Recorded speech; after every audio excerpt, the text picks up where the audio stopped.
30 मई 2023 गंगा दशहरा, यानी कि ऐसा दिन जो आपको सभी पापों से मुक्त कर सकता है। और इन पापों से मुक्त करने के लिए आपको कुछ छोटे छोटे उपाय कर लेने हैं और उन्हीं उपायों के तहत आपको मैं आज ऐसी 10 वस्तुएं बताने वाला हूं जिनका दान आपको धर्म स्थान या गरीबों में करने से बहुत ही पुण्य की प्राप्ति होगी और आपके जीवन से जो भी परेशानियां हैं, जो भी आपके जीवन में किसी भी तरह से पाप भरता जा रहा है, जो आपके जीवन को परेशान और सिर्फ दुख और परेशानियों से ही लिप्त कराता जा रहा है, इनसे आपको मुक्ति मिलेगी। और इन उपायों को करने से आपको मिलेगी अपने पितरों से आशीर्वाद, क्योंकि हम कहीं ना कहीं अपने जीवन में पितरों की छत्र छाया के नीचे रहते हैं।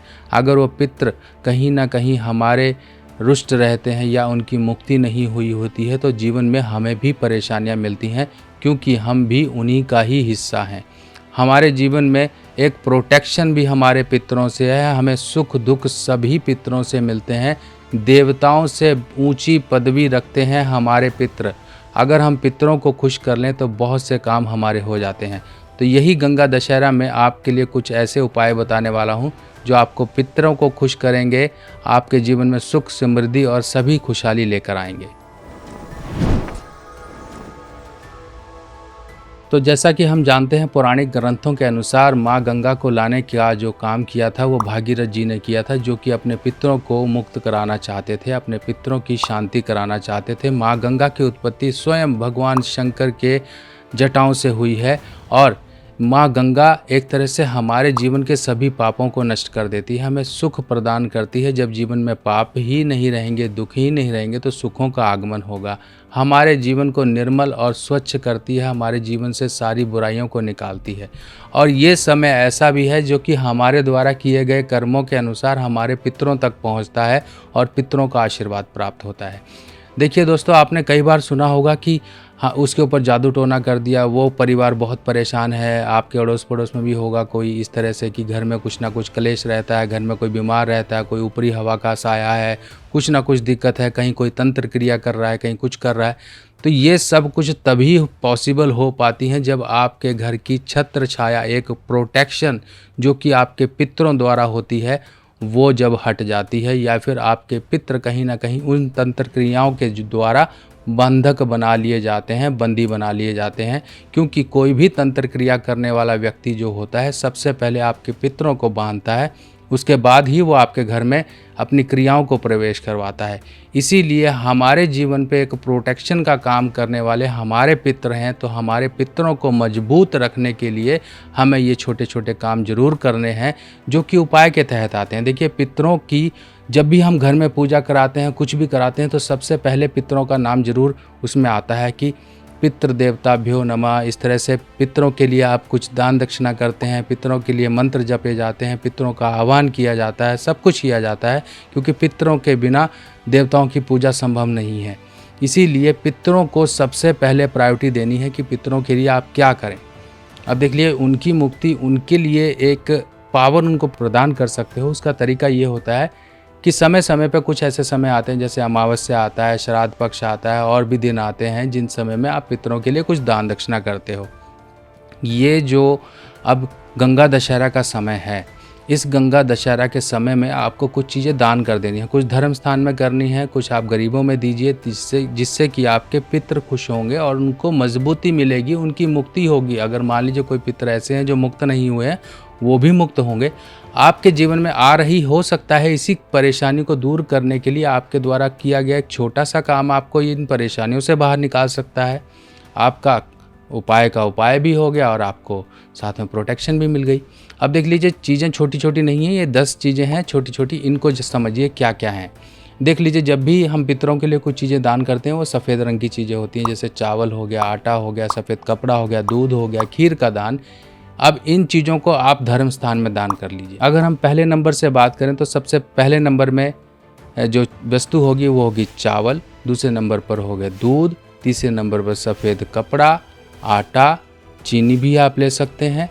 इन तरह की चीज़ें, ये जो 4 चीज़ें हैं, इन चीज़ों को आप धर्म स्थान में उस दिन दान कर दीजिए, गंगा दशहरा के दिन, जो कि 30 मई का है। अब देख लीजिए, आप कर तो रहे हैं सब कुछ, पर इतना जरूर ध्यान रखिए क्योंकि आपको सुबह नहाना धोना भी है। अगर मान लीजिए आप कहीं पर तीर्थ जाकर कहीं स्नान कर सकते हैं तो बहुत बढ़िया। अगर मान लीजिए तीर्थ स्थान नहीं जा पा रहे हैं तो अपने घर के नहाने के पानी में ही गंगा जल डालकर माँ गंगा का ध्यान करते हुए अपने पितरों का आशीर्वाद प्राप्त करने हेतु प्रार्थना करते हुए स्नान करिए और जाइए। ये चीज़ें आप घर जो निकाल के रखी हैं आपने 4 चीज़ें, जाके मंदिर में आप पुजारी को देकर कुछ दक्षिणा स्वरूप देकर पितरों के निमित्त दान कर दीजिए, चाहे संकल्प करा के कर दीजिए, चाहे ऐसे ही रख कर आ जाइए। अब बाकी का काम आ जाता है बाहर का। बाहर का काम क्या है? देखिए, अब इस समय पे आपको गाय की भी सेवा करनी है, कौवों की भी सेवा करनी है, चींटियों की भी सेवा करनी है और साथ में जो लोअर कैडर यानी कि नीचे तबके के लोग हैं उनकी भी सेवा करनी है, जिसमें भिखारी आ जाते हैं और कुछ मांगने वाले लोग आ जाते हैं। अब इसमें क्या करना है आपको?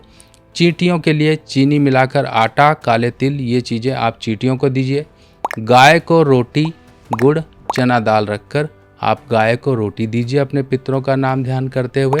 आपका मुख होना चाहिए दक्षिण दिशा की ओर गाय को देते हुए। अब जो छोटे तबके के लोग हैं जैसे भिखारी वगैरह हैं उनको आप चप्पल दीजिए, छाता दीजिए, उनको आप किसी तरह से पानी की व्यवस्था आप कर सकते हैं। कोई उनको बड़ी पानी की बोतल, कोई मटका, इस तरह की चीज़ दे सकते हैं ताकि वो उनके अंदर एक शीतलता है, उनके अंदर जो एक किलसती हुई आत्मा है वो शांत हो, जिससे कि आपके शनि महाराज, क्योंकि देखिए शनि महाराज कर्मों के देवता हैं, बुरे अच्छे कर्म सबका लेखा जोखा रखते हैं।